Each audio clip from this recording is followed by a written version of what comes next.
Video call etiquette. Preparing for success. Hello, everyone. Today, we are going to talk about a very important topic: preparing for a video call.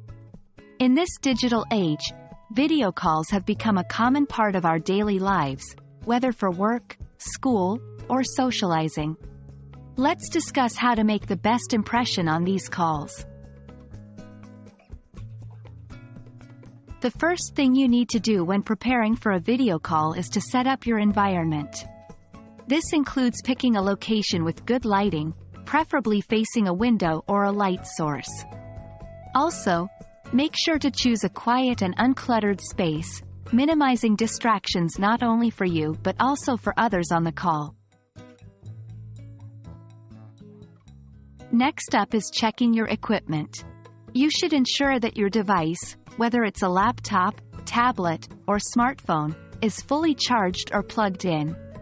Your camera should be at eye level, and the microphone should work properly.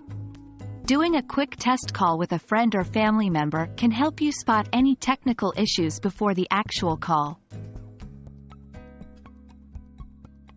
Even though you are not meeting in person, it's still important to dress appropriately. Dress as you would for a face-to-face meeting. This not only helps you come across as professional but also helps you get into the right mindset. If it's a work or study-related call, you should prepare any necessary materials or agenda beforehand.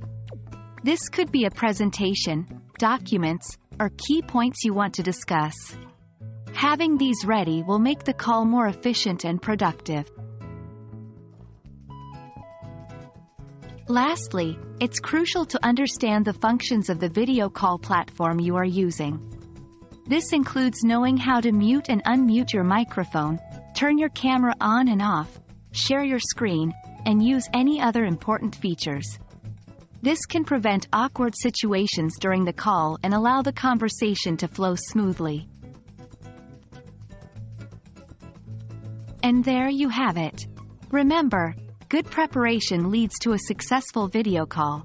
Whether it's for a job interview, a business meeting, or a catch-up with friends, these tips will help you make a good impression. Thanks for joining us today, and we hope this video has been helpful to you. Until next time, happy learning!